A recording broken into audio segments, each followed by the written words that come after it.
রিক্সা ভাড়া মিটিয়ে কলেজের গেট দিয়ে ভিতরে ঢুকলাম। তারপর ক্লাসের সামনে চলে গেলাম। দেখি স্যার পড়া শুরু করে দিছে। স্যার, ভিতরে আসতে পারি? আরে রাসেল, তুমি আজকে এত দেরি কেন কলেজ আসতে? আসলে স্যার, বাসায় একটু কাজ ছিল, সেগুলো শেষ করে আসতে দেরি হয়ে গেছে। ঠিক আছে, এখন সিটে গিয়ে বসো। Okay sir. আমি আর কোনো কথা না বলে রাফির পাশে গিয়ে বসলাম। রাফি বলল, কিরে, তোর গাল লাল হয়ে আছে কেন? শালা, স্যার ধরতে পারে নাই। তুই শালা কিভাবে ধরলি? শুন, আমি তোর বেস্ট ফ্রেন্ড। তোর চেহারার দিকে তাকালে আমি সব বুঝতে পারি। এখন বল, লাল হয়ে আছে কেন? নাদিয়া আপু কি তোর গায়ে হাত তুলেছে? তোকে কলেজ ছুটি হওয়ার পর সব খুলে বলবো। রাফি আর কোনো কথা বলল না। আসলে আমরা দুজন বেস্ট ফ্রেন্ড। আমি আমার সবকিছু ওর সাথে শেয়ার করি, আর রাফি তার সবকিছু আমার সাথে শেয়ার করে। রাফির বাবা আঙ্কেলের মতো একজন বিজনেসম্যান। সবগুলো ক্লাস শেষ করে দুই বন্ধু বাহিরে আসলাম। এবার বল, নাদিয়া আপু তোকে কেন মেরেছে? আসলে আমি আজকে সকালে, তারপর সবকিছু খুলে বললাম। এজন্য বুঝি তোর গায়ে হাত তুলবে? হাত তো তুলেছে, আবার কান ধরে উঠবাস করিয়েছে, জামা কাপড় পরিষ্কার করিয়েছে। আচ্ছা, এসব কথা বাদ দে। আমারই ভুল ছিল নিচে তাকিয়ে পানিগুলো ফেলার। ঠিক আছে চল, আজকে তোকে বাসায় নামিয়ে দিয়ে আসি। ঠিক আছে চল। না করলাম না, কারণ আমার কাছে টাকা নেই। রাফির কাছ থেকে অনেক টাকা নিয়েছি, আবার টাকা দিতে গেলে নেয় না। নিজের কাছে খারাপ লাগে টাকার কথা বলতে। কথা বলতে বলতে বাসায় চলে আসলাম। রাফি গাড়ি নিয়ে চলে গেল। আসার সময় আপুকে কলেজে দেখলাম না, মনে হয় কোথাও গেছে। বাসার ভিতরে ঢুকে কলিং বেল চাপ দিলাম। খালা এসে দরজা খুলে দিল। আমি খালাকে বললাম, খালা, নাদিয়া আপু কি বাসায় আছে? তুমি যাওয়ার 30 মিনিট পর বাসায় চলে এসেছে, এখনো রুমে আছে। দেখে মনে হচ্ছে মন খারাপ। ঠিক আছে খালা, আমি রুমে গেলাম। আমি ফ্রেশ হয়ে আসছি, তুমি টেবিলে খাবার দাও। ঠিক আছে, যাও। আমি রুমে এসে ব্যাগটা টেবিলের উপর রেখে ওয়াশরুমে চলে গেলাম। ফ্রেশ হয়ে একটা জামা গায়ে দিয়ে নিচে চলে আসলাম। দেখি নাদিয়া আপু আসে নাই, তাই আমি আপুর রুমের সামনে দাঁড়িয়ে বললাম, আপু দরজাটা খোলো। কেন, কি হয়েছে? খাবার খেতে আসো। সেই সকালে রুমে ঢুকে বসে আছো, কি হয়েছে তোমার? আমার কিছু হয়নি, তুই এখন যা, আমাকে একা থাকতে দে। আপু প্লিজ দরজাটা খোলো, তোমার সাথে আমার কিছু কথা আছে। নাদিয়া আপু আর কোনো কথা না বলে দরজা খুলে দিয়ে বিছানায় গিয়ে বসলো। আমাকে বলল, বল, কি কথা বলবি? আপু তুমি সকালের ওটা নিয়ে আমার উপর রেগে আছো। তোমার যদি শাস্তি দেওয়া কম হয় তাহলে তুমি আমাকে আরো শাস্তি দাও, আমি মাথা পেতে নিব। তারপরেও তুমি না খেয়ে থেকো না। নাদিয়া আপু আর কোনো কথা না বলে বিছানা থেকে উঠে এসে আমাকে জড়িয়ে ধরলো। তখন আপু বলল, তুই আমাকে ক্ষমা করে দে রাসেল, আমি তোর উপর রাগ করে নেই। আমি একটা ছেলেকে ভালোবাসি, কিন্তু ছেলেটা অন্য একটা মেয়েকে ভালোবাসে, তাই ওর উপরে রাগ করে তোর সাথে খারাপ ব্যবহার করছি। তুই আমাকে মাফ করে দে। আজকে তোর গায়ে হাত তুলে নিজের কাছে অনেক খারাপ লাগছে, তাই ক্লাস না করে বাসায় চলে আসি। আপু আমি কিছু মনে করি নাই। আমি জানি তোমার হয়তো কিছু হয়েছে, তাই তুমি আমার সাথে এরকম করছো। তুমি একটা বার ওই ছেলেটাকে দেখিয়ে দিও, আমি ওকে আবার তোমার কাছে নিয়ে আসবো। না রে, আর ও আমাকে ভালোবাসে না, ও আমার সাথে প্রেমের অভিনয় করছে। আমি সেটা বুঝতে পারি নাই। মন খারাপ করো না, দেখবে আস্তে আস্তে সব ঠিক হয়ে যাবে। তুমি ফ্রেশ হয়ে আসো, দুজনে একসাথে খাবার খাবো। ঠিক আছে, তুই বস, আমি ফ্রেশ হয়ে আসছি। নাদিয়া আপু ফ্রেশ হতে চলে গেল। আমি বিছানায় বসে আপুর মোবাইল টিপতে লাগলাম। গ্যালারিতে ঢুকে দেখি একটা ছেলের অনেকগুলো ছবি। তার মানে এই ছেলের সাথে প্রেম করতো। ছেলেটা দেখতে অনেক সুন্দর, আমি ওই ছেলের কাছে কিছুই না। অবাক করার বিষয় হলো ওই ছেলের সাথে আপুর একটা ছবিও দেখলাম না। আমি মোবাইলটা বিছানায় রেখে দিলাম। কিছুক্ষণ পর আপু ওয়াশরুম থেকে বেরিয়ে আসলো। আমি তার দিকে তাকিয়ে মাথা নিচু করে ফেললাম। আপু মনে হয় বিষয়টা বুঝতে পেরেছে, তাই আপু বলল, আসলে আমার মনে ছিল না তুই যে আমার রুমে। আমি ওয়াশরুমে ঢুকে জামা কাপড় গায়ে দিচ্ছি। ওয়াশরুমে যেতে হবে না, আমি নিচে যাচ্ছি, তুমি জামা কাপড় গায়ে দিয়ে আসো।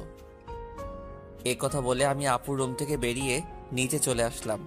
কিছুক্ষণ পর আপু জামা গায়ে দিয়ে নিচে চলে আসলো। একটা কথা আপনাদেরকে বলে দেই, আমি নাদিয়াকে নিজের বড় আপুর মতো জানি। দুজনে একসাথে খাবার খেতে লাগলাম। খাবার খেয়ে যে যার রুমে চলে আসলাম। বিছানায় শুয়ে মোবাইল হাতে নিয়ে রাফিকে ফোন দিয়ে সব কিছু খুলে বললাম। তারপর আরও কিছুক্ষণ কথা বলে ঘুমিয়ে গেলাম। সকালে হঠাৎ কে যেন আমার গায়ে পানি মেরে ভিজিয়ে দিল। আমি এক লাফে উঠে গেলাম। সামনে তাকিয়ে দেখি নাদিয়া আপু হাতে বালতি নিয়ে দাঁড়িয়ে দাঁড়িয়ে হাসতে আসছে। তার মানে এটা আপুর কাজ। তখন আমি আপুকে বললাম, আপু তুমি এটা কি করলে? আমার গায়ে পানি দিলে কেন? তোকে সেই সকাল থেকে ডাকছি, তোর ওঠার খবর নেই, তাই বাধ্য হয়ে তোর গায়ে পানি মারছি। তাই বলে তুমি পানি মারবে? দেখো পুরো শরীর ভিজে গেছে। ভালো হয়েছে, এখন কথা না বলে গোসল করে রেডি হয়ে নিচে আয়। ঠিক আছে, কিন্তু আজকে হঠাৎ আমাকে ডাকতে আসলে কেন? হঠাৎ কোথায়, 1 মাস তোকে ডাকি নাই। এর আগে তো প্রতিদিন সকালে তোকে ডেকে তুলছি। আর কি কারণে তোকে 1 মাস ডাকি নাই সেটা তুই ভালো করে জানিস। ঠিক আছে তুমি যাও, আমি ফ্রেশ হয়ে আসছি। তাড়াতাড়ি আয়। বলে নাদিয়া আপু রুম থেকে বেরিয়ে গেল। আমি দাঁড়িয়ে না থেকে ওয়াশরুমে ঢুকে গোসল করে রেডি হয়ে কলেজের ব্যাগটা কাঁধে নিয়ে নিচে চলে আসলাম। কিছুক্ষণ পর আপু আসলো। দুজনে একসাথে নাস্তা করে গাড়ি নিয়ে কথা বলতে বলতে কলেজে চলে আসলাম। আপু গাড়ি পার্কিং করে বলল, তোর ক্লাস শেষ হলে আমার জন্য অপেক্ষা করবি, দুজনে একসাথে বাসায় যাব। ওকে ঠিক আছে। আপু আর কোনো কথা না বলে তার ক্লাসে চলে গেল। হঠাৎ পিছন থেকে রাফি বলল, কিরে কেমন আছিস? এই তো ভালো আছি, তুই কেমন আছিস? আমিও ভালো আছি। আজকে তাহলে আপু তোকে কলেজে নিয়ে আসলো? আপু এখন আগের মতো হয়ে গেছে। এতদিন একটা ছেলের কারণে আমার সাথে খারাপ ব্যবহার করছে। ওই শালাকে যদি সামনে পাইতাম তাহলে অবস্থা খারাপ করে দিতাম। ওসব কথা বাদ দে, এখন ক্লাসে চল। ঠিক আছে চল। আমি আর রাফি ক্লাসে চলে আসলাম। কিছুক্ষণ পর স্যার ক্লাসে আসলো। সবগুলো ক্লাস শেষ করে আমি আর রাফি বাহিরে চলে আসলাম। রাফি তাহলে তুই বাসায় যা, আমি আপুর জন্য অপেক্ষা করছি। দুজনে একসাথে বাসায় যাব। ওকে ঠিক আছে। রাফি আমার থেকে বিদায় নিয়ে চলে গেল। আমি আপুর জন্য অপেক্ষা করতে লাগলাম। কিছুক্ষণ পর দেখি আপু তার বান্ধবীদের সাথে ক্লাস থেকে বেরিয়ে আসতেছে। আমাকে দেখে তার বান্ধবীদের বিদায় আমার সামনে আসলো। কিরে, কোন সময় তোর ক্লাস শেষ হয়েছে? এই তো 30 মিনিট আগে। ও, আমার একটা এক্সট্রা ক্লাস ছিল, তাই আসতে একটু দেরি হয়ে গেছে। কোনো সমস্যা নেই, তুমি গাড়ি নিয়ে আসো। তুই দাঁড়া, আমি গাড়ি নিয়ে আসছি। আপু গাড়ি নিয়ে আমার সামনে আসলো। তারপর আপুর সাথে সামনের সিটে বসলাম। দুজনে কথা বলতে বলতে বাসায় চলে আসলাম। আপু তার রুমে চলে গেল, আমি আমার রুমে চলে আসলাম। ফ্রেশ হয়ে নিচে এসে আপু আর আমি একসাথে খাবার খেয়ে রুমে চলে আসলাম। দেখতে দেখতে 1 মাস চলে গেল। এখন আপুর সাথে আগের থেকে অনেক ফ্রি হয়ে গেছি। এখন আপু আমার সব সময় খেয়াল রাখে, কলেজে কোনো মেয়ের সাথে কথা বলতে দেয় না, আমাকে শাসনের উপর রাখে। আপুর এসব আমার অনেক ভালো লাগে। আমি আপুকে কিছু বলি না। এখন ওই ছেলের কথা আপু একদম মাথা থেকে ঝেড়ে ফেলে দিচ্ছে। আমার সাথে সব সময় দুষ্টুমি করে, বড় বোন হিসেবে ছোট ভাইয়ের সাথে করতে পারে। আমি আপুকে সবসময় নিজের বড় বোনের চোখে দেখি। আঙ্কেল আন্টি তারা বাসায় চলে এসেছে। আঙ্কেল এখন আগের মতো অফিস দেখাশোনা করে। আমাদের কলেজ আজকে 1 মাসের জন্য ছুটি দিয়েছে, কারণ কলেজে নতুন করে রং লাগাবে, তাই 1 মাস কলেজ বন্ধ থাকবে। রাতে সবাই একসাথে খাবার খাচ্ছি, তখন আঙ্কেল বলল, শুনেছি তোদের কলেজ নাকি 1 মাসের জন্য বন্ধ থাকবে। আব্বু কলেজে কিছু কাজ করবে তাই বন্ধ দিয়েছে। তাহলে তুই আর রাসেল তোর নানা বাড়ি থেকে কিছুদিন ঘুরে আয়। সবসময় তো দুইজনই বাসায় থাকিস, কোথাও যাস না। আমি না হয় যাব, কিন্তু রাসেল কি আমার সাথে যাবে? রাসেল যাবে না কেন? আসলে আন্টি, আমার বাসা থেকে বাইরে কোথাও ঘুরতে যেতে ভালো লাগে না। এটা তো আর অন্য কোথাও না, আমার শ্বশুর বাড়ি যেতে বলছি। রাসেল আমার সাথে না গেলে আমিও কোথাও যাব না। ঠিক আছে আপু, আমি তোমার সাথে যাব। এবার খুশি? অনেক খুশি। তাহলে কালকে সকালে তোরা দুজনে রওনা দে। এখন রুমে গিয়ে জামা কাপড় গুছিয়ে রাখ। আর তোরা কি গাড়ি নিয়ে যাবি? না আব্বু, আমরা বাসে করে যাব। ঠিক আছে, তোরা যেটা ভালো বুঝিস। কেউ আর কোনো কথা না বলে খাবার খেতে লাগলো। আমি খাবার খেয়ে রুমে চলে আসলাম। রুমে এসে জামা কাপড় গুছিয়ে রাখলাম। তারপর বিছানায় শুয়ে মোবাইল টিপতে টিপতে ঘুমিয়ে পড়লাম। পরের দিন সকালে আপু এসে আমাকে ডেকে তুলল। আমাকে রেডি হতে বলে তার রুমে চলে গেল। আমি ওয়াশরুমে ঢুকে ফ্রেশ হয়ে রেডি হয়ে জামা কাপড় আর ব্যাগটা নিয়ে নিচে চলে আসলাম। নাস্তার টেবিলে দেখি আঙ্কেল আন্টি বসে আছে। আমি একটা চেয়ার টেনে বসলাম। হঠাৎ সিঁড়ির উপরে চোখ পড়তেই আমি চমকে উঠলাম। আজকে আপুকে অনেক সুন্দর লাগছে। নীল রঙের একটা জামা গায়ে দিছে। আপুকে নীল রঙের জামায় অনেক সুন্দর লাগছে। আপু আমার সামনে এসে বলল, কি রে, তুই এভাবে হ্যাবলার মতো আমার দিকে তাকিয়ে আছিস কেন? এই আপু, আমাকে হ্যাবলা বলবে না। আমি কিন্তু তোমার থেকে অনেক সুন্দর আছি। আর আজকে তোমাকে নীল রঙের জামায় অনেক সুন্দর লাগছে। বাবা, যে না চেহারা, আবার বলে আমার থেকে ওর চেহারা সুন্দর। যা, একটু তোমার রূপের প্রশংসা করলাম, এখন থেকে আর করব না। তোমাকে পুরো পেতনির মতো লাগছে। কি বললি? আমাকে পেতনির মতো লাগছে? প্রথমে প্রশংসা করলাম, কোনো দাম পেলাম না, তাই তোমাকে পেতনি বললাম। আজকে তোকে আমি মেরেই ফেলবো। তোরা কি শয়তানি করবি নাকি নাস্তা করে বেরিয়ে পড়বি? আপু তুমি দেখো না, রাসেল আমাকে পেতনি বলছে। ও তো ছোট, তাই তোর সাথে দুষ্টামি করছে। এখন কথা না বলে নাস্তা করে বেরিয়ে পড়। নাদিয়া আপু আমার দিকে তাকিয়ে একটা ভেঙচি মেরে একটা চেয়ার টেনে বসে পড়ল। সবাই নাস্তা করতে লাগলাম। নাস্তা খাওয়া শেষ করে আঙ্কেল আন্টির কাছে বলে বাসা থেকে বেরিয়ে আসলাম। তারপর গাড়িতে করে বাস কাউন্টারে চলে আসলাম। ড্রাইভার আমাদের বাস কাউন্টারে নামিয়ে দিয়ে চলে গেল। আসার সময় আঙ্কেল আমার পকেটে কিছু টাকা ঢুকিয়ে দিল। তাই বাস কাউন্টারে গিয়ে টিকিটের জন্য টাকা বের করতে গিয়ে দেখি 15 থেকে 20 হাজারের মতো হবে। আমি 2টা টিকিট নিলাম। তারপর টিকিট নিয়ে দুজনে বাসে উঠলাম। দুজনের একসাথে সিট। বাস 20 মিনিট পর ছেড়ে দিল। এই দেখছেন আমি কেমন মানুষ। নাদিয়া আপুর নানার বাড়ির কথা বলতে ভুলে গেছি। আপুর নানার বাড়ি যশোরে। আমি কখনো যাইনি, কিন্তু আপুকে একবার যেতে দেখেছি, তাই আপু সব চিনে। শোন, নানার বাড়িতে গিয়ে কোনো মেয়ের সাথে কথা বলতে পারবি না, আর রিয়ার থেকে দূরে দূরে থাকবি। আমি কি আর কখনো তোমার নানার বাড়ি গেছি? আমি তো কাউকে চিনি না। আর এই রিয়াটাকে? রিয়া হচ্ছে আমার মামাতো বোন, ও তোর সেম ক্লাসে পড়ে। ঠিক আছে, কিন্তু ও যদি আমার সাথে কথা বলতে আসে তখন কি করব? তুই বলবি না। আমি যদি না কথা বলি তাহলে বলবে আমি বোবা, আর না হয় বলবে আমি বেশি ভাব দেখাই। কথা বলবি, কিন্তু বেশি কথা বলতে পারবি না। ঠিক আছে। আমি মনে মনে বললাম, আগে তো রিয়া মেয়েটাকে একবার দেখি, পছন্দ হলে তার সাথে প্রেম করব। এই নাদিয়া আপুর জন্য আজ পর্যন্ত কোনো মেয়ের সাথে প্রেম করতে পারলাম না। তো যাই হোক, দুজনে কানে হেডফোন লাগিয়ে গান শুনতে লাগলাম। বাস এসে একটা রেস্টুরেন্টে থামলো। তখন আমি নাদিয়া আপুর দিকে তাকিয়ে দেখি ঘুমিয়ে আছে। আমি আপুকে ডাক দিলাম। আপু চোখ খুলে বলল, কিরে, ডাকছিস কেন? আপু বাস একটা রেস্টুরেন্টে থামছে, চলো দুজনে খাবার খেয়ে নেই। ঠিক আছে, চল। নাদিয়া আপু আর আমি বাস থেকে নেমে রেস্টুরেন্টের ভিতরে ঢুকে গেলাম। আপু ওয়াশরুমে ঢুকে ফ্রেশ হয়ে আসলো। আমি অন্য একটা ওয়াশরুমে ঢুকে ফ্রেশ হয়ে আসলাম। দুজনে গিয়ে একটা টেবিলে গিয়ে বসলাম। আপু ওনার মতো করে অর্ডার করলো, আমি আমার মতো অর্ডার করলাম। কিছুক্ষণ পর ওয়েটার খাবার নিয়ে আসলো। দুজনে খাবার খেতে লাগলাম। খাবার খেয়ে দুজনে আবার বাসের ভিতরে চলে আসলাম। আবার আগের মতো বসে পড়লাম। বাস কিছুক্ষণ পর ছেড়ে দিল। বাস চলছে আপন গতিতে। আমরা দুজন আবার হেডফোন লাগিয়ে গান শুনতে লাগলাম। দেখতে দেখতে আমরা এখন যশোর চলে এসেছি। দুজনে বাস থেকে নেমে দেখি একটা গাড়ি আমাদের সামনে দাঁড়িয়ে আছে, আর গাড়ির সাথে একজন লোক দাঁড়িয়ে আছে। নাদিয়া মামা বলে তাকে জড়িয়ে ধরলো। আসলে আমি কখনো আপুর মামাকে দেখি নাই। ওর মামা ঢাকায় মনে হয় সহজে যায়নি, তাই চিনতে পারলাম না। আমি আর আপু পিছনের সিটে বসলাম। তখন আপুর মামা বলল, তাহলে এ হচ্ছে রাসেল? মামা, ও হচ্ছে রাসেল। তুমি তো বাহিরে ছিলে, তাই দেখো নাই। ও তার মানে নাদিয়ার মামা বাহিরে ছিল। তখন নাদিয়ার মামা বলল, কেমন আছো রাসেল? পড়ালেখা কেমন চলছে? জি মামা, আমি অনেক ভালো আছি, আর পড়াশোনা ভালোই চলছে। ও, তা কয়টা মেয়ের সাথে প্রেম করো? মামা আপনি এটা কি বলছেন? আরে সমস্যা নেই, আমাকে তোমার বন্ধু ভাবে বলতে পারো। প্রেম মনে হয় আমি কখনো করতে পারবো না। একটা পেতনির কারণে সবসময় আমাকে মেয়েদের থেকে দূরে সরিয়ে রাখে। ও মা, তাই?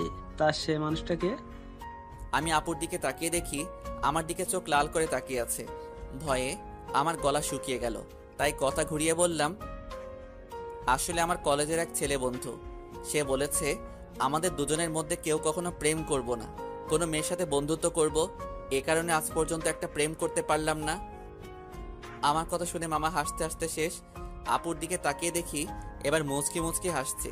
যাক বাবা, এবার তাহলে বেঁচে গেছি, তা না হলে খাচ্চুন্নি আজকে আমার অবস্থা খারাপ করে ছাড়তো। কথা বলতে বলতে মামা একটা বাসার ভিতরে গাড়ি ঢুকিয়ে দিল। আমি আর আপু গাড়ি থেকে নামলাম। আপু দৌড়ে ভিতরে চলে গেল। আমি এক জায়গায় দাঁড়িয়ে আছি। মামা গাড়ি পার্কিং করে আমার সামনে এসে বলল, কি ব্যাপার রাসেল, তুমি এখানে দাঁড়িয়ে আছো কেন? ভেতরে যাও। আমি কেমন করে যাব? আমি তো কাউকে চিনি না। আপু তো আমাকে না নিয়ে দৌড় দিয়ে ভিতরে চলে গেল। ও এ ব্যাপার, ঠিক আছে, তুমি আমার সাথে আসো। এটা হচ্ছে আমাদের বাড়ি। আপনাদের বাড়িটা অনেক সুন্দর। এই বাড়িটা আব্বু বানিয়েছে প্রায় 5 কোটি টাকা খরচ করে। বাইরে থেকে যদি এত সুন্দর হয়, না জানি ভিতরে দেখতে কেমন। ভিতরে আসো, তারপর দেখো কেমন লাগে। দুজনে কথা বলতে বলতে ভিতরে গেলাম। ভিতরে ঢুকে আমি তো আরো অবাক হয়ে গেলাম। পুরো বাড়িটা রাজপ্রাসাদের মতো। বাইরে থেকে ভেতর কেমন লাগছে? অনেক সুন্দর মামা।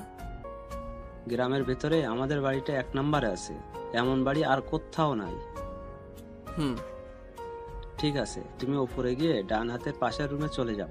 যতদিন এই বাড়িতে থাকবে ততদিন ওই রুমেই থাকবে। ওকে ঠিক আছে মামা। এই বলে আমি সিঁড়ি বেয়ে উপরে উঠলাম। তারপর হাতের ডান পাশের রুমে ঢুকে গেলাম। ভিতরে ঢুকে দেখি রুমটা অনেক সুন্দর।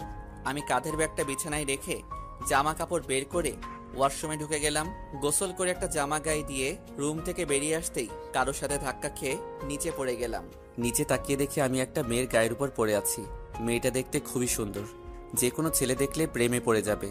তো যাই হোক, আমি তাড়াতাড়ি মেয়েটার উপর থেকে উঠে গেলাম। হাত বাড়িয়ে মেয়েটাকে দাঁড় করালাম। তখন আমি বললাম, সরি, বিশ্বাস করুন আমি আপনাকে দেখতে পাইনি। সমস্যা নেই, কিন্তু আপনাকে তো ঠিক চিনতে পারলাম না। আপনি কে, আর আমাদের বাড়িতে কি করে? আমি রাসেল, নাদিয়া আপুর সাথে এসেছি। আমি নাদিয়া আপুদের বাসায় থাকি। ও, তার মানে আপনি রাসেল। ফুফা ফুফির কাছে আপনার কথা শুনেছি। আমি রিয়া, নাদিয়া আপুর মামাতো বোন। ও, তার মানে আপু আসার সময় আপনার কথা বলছে? নাদিয়া আপু আপনাকে আমার ব্যাপারে কি বলছে? তেমন কিছু না, বলছে আপনি নাকি আমার সেম ইয়ারে পড়েন। বাকিটা বললাম না, শুনলে রিয়া কষ্ট পাবে, তাই ওই কথা বললাম না। তখন রিয়া বলল, ও, তার মানে আপনি আমার সেম ইয়ারে পড়েন। তাহলে আমরা আপনি করে বলছি কেন? আমরা তোর নাম এবং তুই করে বলতে পারি। ঠিক আছে, এখন থেকে তুই করে বলবো। এখন চলো নিচে যাই। আসার পর তোর আম্মুর সাথে কথা বলি নাই এবং তোর দাদা দাদির সাথে দেখা করি নাই। ঠিক আছে, চল। আমি আর রিয়া দুজনে নিচে চলে আসলাম। আপুর দিকে তাকিয়ে দেখি আমার দিকে চোখ লাল করে তাকিয়ে আছে, মনে হয় আমাকে গিলে খাবে। আসসালামু আলাইকুম মামি, কেমন আছো তুমি? আমি ভালো আছি, তুমি কেমন আছো? আমাদের বাসায় তো কখনো আসো নাই, তোমাকে অনেকবার বলছি আসার জন্য। আমি ভালো আছি মামি। আসলে মামি, আমার বাসা থেকে কোথাও যেতে ভালো লাগে না। আপু আমাকে নিয়ে এসেছে। নাদিয়া যদি না বলতো তাহলে বুঝি আসতে না? আসলে তেমন কিছু না মামি। আচ্ছা, এসব কথা বাদ দাও তো। এখন বলো, নানা নানি কোথায়? তাদের তো দেখছি না। আসলে আব্বু আম্মুকে নিয়ে তার ভাইয়ের বাসায় বেড়াতে গেছে। বুড়ো বয়সে ঘুরতে গেছে তারা? বুড়ো হলে বুঝি যেতে পারে না? আমি সেটা বলি নাই, মানে তাদের ভালোবাসা বুড়ো বয়সে এখনো আছে। এত কথা না বলে খাবার খা। খাবার খেয়ে তুই আমার রুমে আসবি, তোর সাথে আমার কথা আছে। ঠিক আছে আপু। আর কোনো কথা না, খাবার খেয়ে নিচের রুমে চলে আসলাম। কিছুক্ষণ রেস্ট নিয়ে আপু রুমের সামনে গিয়ে বললাম, আপু ভিতরে আসবো? আয় বস। আমি ভিতরে ঢুকে দেখি আপুর চোখ দিয়ে পানি পড়ছে। তখন আমি আপুকে বললাম, আপু তোমার কি হয়েছে? তোমার চোখ দেখে বোঝা যাচ্ছে তুমি মনে হয় কান্না করছো। তোকে আসার সময় কি বলছি তোর মনে নেই? তুই রিয়ার সাথে কথা বলছিস কেন? বারে, কথা বললে সমস্যা কোথায়? তোমাকে বলছি না আমি বেশি কথা বলবো না। ঠিক আছে, তুই এখন আমার রুম থেকে কোথাও যাবি না, আমার রুমে বসে থাকবি। আপু, পুরোটা রাস্তায় জার্নি করে আসছি, তাই ভাবছি একটা ঘুম দিমু। তাহলে আমার রুমে ঘুমিয়ে পড়, তোর রুমে যাওয়া লাগবে না। যদি বাড়ির মানুষ অন্য কিছু ভাবে তখন কি হবে? এই বাসার সবাই জানে আমি তোর থেকে বড়, তাহলে অন্য কিছু ভাববে না। কথা না বলে ঘুমিয়ে পড়। আমি আর কোনো কথা না বলে আপুর বিছানায় ঘুমিয়ে পড়লাম। এবার আপনাদের কিছু কথা বলি। আসলে নানা নানি এবং মামি অনেকবার ঢাকায় গেছে, তাই ওদের চিনি। কিন্তু রিয়া কখনো ঢাকায় যায়নি। আর কেন যায় না সেটা আমি বলতে পারবো না। আমার ঘুম আসার পর আপু আমার দিকে তাকিয়ে আছে আর মনে মনে বলে, রাসেল, তুই কি আমার মুখের কথা বুঝতে পারিস না? আমি তোর এত খেয়াল কেন রাখি? তোকে কোনো মেয়ের সাথে কথা বলতে দেইনি কেন? কারণ আমি তোকে অনেক ভালোবাসি। তোকে যদি আমার জীবনে না পাই তাহলে আমার এই জীবন শেষ করে দিব। আমি তোকে অন্য মেয়ের সাথে সহ্য করতে পারবো না। এই কথা বলে আপু আমার কপালে এবং গালে 4-5টা চুমু খেলো। তারপর রুম থেকে বেরিয়ে রিয়ার রুমে গেল। রিয়া বিছানায় শুয়ে কি যেন ভাবছে। তখন আপু রিয়ার পাশে বসে বলল, কি রে রিয়া, তোকে দেখে বোঝা যাচ্ছে তুই কিছু একটা নিয়ে চিন্তিত আছিস। আসলে আপু তেমন কিছু না। এখন বলো হঠাৎ আমার রুমে? কেন, তোর রুমে কি আসা যাবে না? আরে আমি ওইভাবে বলিনি। আচ্ছা ওটা বাদ দাও। তোমাকে একটা কথা বলি, রাসেল কি কোনো মেয়ের সাথে প্রেম করে? কেন, আমার জানা মতে রাসেল কোনো মেয়ের সাথে প্রেম করে না। তা এটা কেন জিজ্ঞেস করলি? না আপু, এমনি জিজ্ঞাসা করলাম। তা আপু তোমার লেখাপড়া কেমন চলছে? আমার তো ভালোই চলছে, তোর কেমন চলছে? আমারও ভালোই চলছে। ঠিক আছে, তুই থাক, আমি রুমে গেলাম। এই কথা বলে আপু নিজের রুমে চলে আসলো। আর এদিকে রিয়া ভাবছে, তাহলে আমার লাইন ক্লিয়ার, আমি রাসেলকে আমার করে নিব। আমি ওকে প্রথম দেখাই ভালোবেসে ফেলেছি। আমাকে যে করেই হোক রাসেলের মন জয় করতে হবে। কিন্তু আমি ওর মন জয় করব কেমন করে? তখন রিয়া ভাবতে লাগলো। হঠাৎ তার মাথায় একটা বুদ্ধি আসে, আমাকে তার সাথে প্রতিদিন কলেজে নিয়ে যাবে। তারপর আস্তে আস্তে রাসেলকে রিয়ার প্রতি দুর্বল করবে। বিকালে ঘুম থেকে উঠে দেখি আপু আমার পাশে শুয়ে আছে, যেন একটা পিচ্চি মেয়ে আমার পাশে শুয়ে আছে। আমি আপুর দিকে তাকিয়ে বিছানা থেকে নামতেই আপুর ঘুমটা ভেঙে গেল। কি ব্যাপার আপু, তুমি উঠলে কেন? ঘুম ভেঙে গেছে তাই উঠে গেলাম। তুই ফ্রেশ হয়ে আয়, দুজনে মিলে গ্রামটা ঘুরে দেখব।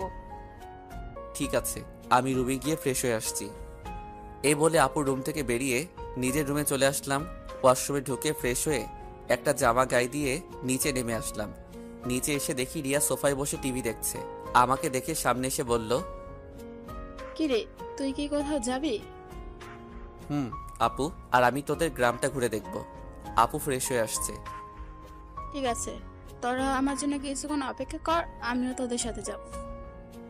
এই বলে রিয়া দৌড় দিয়ে তার রুমে চলে গেল। কিছুক্ষণ পর আপু বেরিয়ে আসলো। আপুকে দেখতে অনেক সুন্দর লাগছে। আপু আমার সামনে এসে বলল, রাসেল আমি রেডি, এবার চল। একটু দাঁড়াও, রিয়া বলেছে সেও আমাদের সাথে যাবে, আমাদের অপেক্ষা করতে বলছে। আপু রিয়ার কথা শুনে মুখটা বেজার করে ফেললো। আমি বুঝতে পারছি, কিন্তু আমি তো আর রিয়াকে মানা করতে পারবো না। কিছুক্ষণ পর রিয়াও বেরিয়ে আসলো। রিয়াকেও অনেক সুন্দর লাগছে, হালকা মেকআপ করছে, তাতে অনেক সুন্দর লাগছে রিয়াকে। তারপর আমরা তিনজন বাসা থেকে বেরিয়ে গ্রামের ভিতর দিয়ে হাঁটতে লাগলাম। গ্রামের দৃশ্য দেখতে অনেক সুন্দর, মন চায় সারাদিন সবুজ শ্যামলে গ্রামটা ঘুরে দেখতে। কি সুন্দর বাতাস বয়ে যাচ্ছে, বাতাসে আপু এবং রিয়ার চুল উঠছে। তাদের দিকে তাকিয়ে দেখি ওরা দুজন আমার দিকে তাকিয়ে আছে। আমি তো কিছুই বুঝতে পারলাম না। ঘুরতে ঘুরতে রাত 8টা বেজে গেল। আসলে আমরা রিয়াদের বাজারে আসছি, এখানে ফুচকা আইসক্রিম খেয়েছি। আপু বেশি খাইনি, চেহারাটা কেমন করে যেন রেখেছে। মনে হয় রিয়াকে সাথে করে আনার জন্য মন খারাপ করে ফেলছে। তো যাই হোক, তিনজনে হাঁটতে হাঁটতে বাসায় চলে আসলাম। যে যার রুমে চলে আসলাম। আমি ওয়াশরুমে ঢুকে ফ্রেশ হয়ে নিচে চলে আসলাম। সবার সাথে খাবার খেতে লাগলাম। আপু খাবার খাচ্ছে না, হঠাৎ হাত ধুয়ে রুমে চলে গেল। আমি হালকা কয়েকটা খাবার খেয়ে আপুর রুমে চলে আসলাম। রুমে এসে দেখি আপু বিছানায় শুয়ে আছে। আমি আপুর সামনে গিয়ে বললাম, আপু, আমি রিয়াকে আমাদের সাথে যেতে বলি নাই, সে নিজে এসেছে আমাদের সাথে। আপু কোনো কথা বলছে না, আবার অন্যদিকে মুখ ঘুরিয়ে নিল। এবার আমি আপুকে আমার দিকে ঘুরিয়ে বললাম, আপু, তুমি কি আমার উপর রেগে আছো? প্লিজ, তুমি এভাবে মন খারাপ করে থাকলে আমার কাছে একটু ভালো লাগে না। হঠাৎ আপু আমার সাথে এমন কিছু করবে সেটা আমি কখনো ভাবতেই পারিনি। আপু আমাকে জড়িয়ে ধরে ঠোঁটের সাথে ঠোঁট লাগিয়ে পাগলের মতো কিস করতে লাগলো। আমি ছাড়ার চেষ্টা করছি, কিন্তু আপু আমাকে শক্ত করে ধরে আছে। প্রায় 5 মিনিট পর ছেড়ে দিয়ে কান্না করতে করতে বলল, তুই কি কিছু বুঝিস না? আমি কেন তোকে অন্য মেয়ের সাথে কথা বলতে দিই না? তোকে সবসময় চোখে চোখে রাখি, তোরা তো কেয়ার করি, কারণ আমি তোকে ভালোবাসি। আমি তোকে অন্য মেয়ের সাথে কথা বলতে দেখলে সহ্য করতে পারি না। আমি তোকে অনেক ভালোবাসি রাসেল। আমি তো আপুর কথা শুনে অবাক হয়ে গেলাম। আপু এটা কি বলছে? তখন আমি আপুকে বললাম, আপু তোমার মাথা কি ঠিক আছে? তুমি এটা কি বলছো? আমি তোমাকে বড় বোনের মতো সম্মান করি। আমি মনে করছি তুমি আমাকে ছোট ভাই হিসেবে এত কেয়ার এবং খেয়াল রাখো। না, আমি তোকে ভালোবাসি বলে এত কেয়ার এবং খেয়াল রাখি। প্লিজ রাসেল, তুই আমাকে ফিরিয়ে দিস না। আপু এটা কখনো সম্ভব নয়। তুমি আমার 2 বছরের বড়। এটা পরিবারের এবং আঙ্কেল আন্টি কখনো মেনে নিবে না। সমাজের মানুষ নানান ধরনের কথা বলবে। আমি পারবো না তোমাকে ভালোবাসতে। তুই যদি আমাকে ভালো না বাসিস তাহলে আমি নিজেকে শেষ করে দিব। আমি তোকে ছাড়া বড় অসহায়। আমি তোকে ছাড়া থাকতে পারবো না। এই তোমাদের মতো মেয়েদের বাংলা সিনেমার মতো একটা ডায়লগ আছে, কাউকে নিজের করে না পেলে আত্মহত্যা করবে, হাত কেটে ফেলবে, ছাদ থেকে লাফ দিবে, এমনকি বিষ খাবে। এগুলো ছাড়া আর কি তোমরা কিছু করতে পারো না? যাকে ভালোবাসি তাকে যদি নিজের করে না পাই, তাই মেয়েরা এসব করতে বাধ্য হয়। আমি তোকে সত্যিই অনেক ভালোবাসি। আপু আমি তোমাকে বোনের মতো জানি। আমি তোমাকে কখনো ভালোবাসতে পারবো না। তুমি এসব বিষয়ে আমার সাথে কথা বললে আমি তোমাদের সবাইকে ছেড়ে চলে যাব। না না, তুই কোথাও যাস না। তোকে না দেখলে আমি থাকতে পারবো না। ঠিক আছে, আমি আর কখনো তোকে ভালোবাসার কথা বলবো না। কথাটা যেন মনে থাকে। আগে যেভাবে চলতে এখনো সেভাবে চলবে। আমি এখন রুমে গেলাম। এই বলে নিজের রুমে চলে আসলাম। রুমে এসে বিছানায় শুয়ে আপুর কথাগুলো ভাবতে লাগলাম। আপু এটা কেমন করে বলল? আঙ্কেল আন্টি যদি জানতে পারে তাহলে আমাকে বাসা থেকে বের করে দিবে। তারপর আমি কোথায় যাব? এসব কিছু ভাবতে ভাবতে কখন যে ঘুমিয়ে গেছি মনে নাই। সকালে রিয়া রুমে এসে ডাকতে লাগলো। ওই রাসেল, ওর তাড়াতাড়ি। কি হয়েছে, ডাকছিস কেন? আজকে তুই আমার সাথে কলেজে যাবি, তাই তোকে ডাকতে আসলাম। আমি তোর কলেজে যাব কেন? আমি তো তোর কলেজে পড়ি না। সেটা তো আমি জানি, তোকে আমাদের কলেজটা ঘুরে দেখাবো। তাড়াতাড়ি ওঠ। ঠিক আছে তুই যা, আমি ফ্রেশ হয়ে আসছি। রিয়া আর কোনো কথা না বলে আমার রুম থেকে বেরিয়ে গেল। আমি বিছানা থেকে উঠে ওয়াশরুমে ঢুকে ফ্রেশ হয়ে রেডি হয়ে নিচে চলে আসলাম। নিচে এসে দেখি মামা মামি নাস্তার টেবিলে বসে আছে। আমি গিয়ে একটা চেয়ার টেনে বসলাম। তা রাসেল, রাতে ঘুম কেমন হয়েছে? অনেক ভালো ঘুম হয়েছে মামা। তা তুমি এত সকালে ঘুম থেকে উঠলে কেন? রিয়া আমাকে ঘুম থেকে উঠিয়ে দিল তার সাথে কলেজে যাওয়ার জন্য। আমাকে নাকি তাদের কলেজটা ঘুরে দেখাবে। ও ঠিক আছে, তোমরা নাস্তা করো। আমি নাদিয়াকে ঘুম থেকে ডেকে তুলছি। আপু এখনো ঘুম থেকে উঠে নাই? এখনো তো ওঠে নাই। গতকাল রাতে অল্প কয়টা খাবার খেয়েছে। মেয়েটার হঠাৎ কি হলো?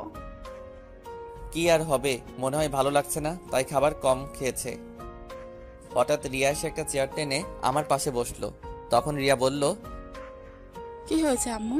তোমরা কি নিয়ে কথা বলছো? তোর নাদিয়া আপুর কথা বলছে। মেয়েটার হঠাৎ কি হয়েছে? আপুর আবার কি হবে? কালকে তো আমার সাথে সুন্দরভাবে ঘোরাঘুরি করছে। মনে হয় অনেক হাঁটাহাঁটি করাতে শরীর খারাপ লাগছে। হয়তো তাই হবে। ঠিক আছে, তোরা নাস্তা করে কলেজে যা। আমি নাদিয়া ঘুম থেকে উঠলে তাকে জিজ্ঞেস করব। কেউ আর কোনো কথা না বলে নাস্তা খেতে লাগলো। আর আমি তো জানি আপু কেন এমন করছে। আপু যেটা চাচ্ছে সেটা কখনোই সম্ভব নয়। আমি কখনো আপুকে ওই রকম চোখে দেখি নাই। রিয়া আর আমি নাস্তা করে মামাকে বলে বাসা থেকে বেরিয়ে আসলাম। তখন রিয়া বলল, আচ্ছা রাসেল, দেখ তো আমাকে কেমন লাগছে। আমি তো এতক্ষণ রিয়ার দিকে খেয়াল করি নাই। আজকে রিয়াকে অনেক সুন্দর লাগছে। রিয়ার সৌন্দর্য ফুটে তুলছে তার ঠোঁটের পাশের তিলটাই। তখন আমি বললাম, আজকে তোকে অনেক সুন্দর লাগছে। যে কোনো ছেলে দেখলে প্রেমে পড়ে যাবে। কোনো ছেলে পড়ার দরকার নেই, তুই পড়লেই হবে। ওই বিড়বিড় করে কি বলছিস? কিছু না, একটা রিক্সা ডাক দে। তো বন্ধুরা, এতক্ষণ ধরে গল্পটি শুনেছ। গল্পটি তোমাদের কাছে কেমন লাগছে? যদি গল্পটি ভালো লেগে থাকে এবং এ ধরনের গল্প আরও শুনতে পছন্দ করো তাহলে এক্ষুনি নিচে থাকা সাবস্ক্রাইব বাটনটি টিপে আমাদের পরিবারের একজন সদস্য হয়ে যাও এবং গল্পটি কন্টিনিউ করো। আর হ্যাঁ, একটি সুন্দর কমেন্ট করতে কিন্তু ভুলবে না।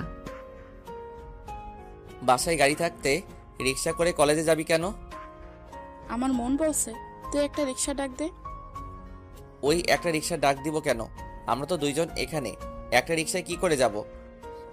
ওই হারামি, রিক্সায় করে আমি আর তুই যেতে পারবো না।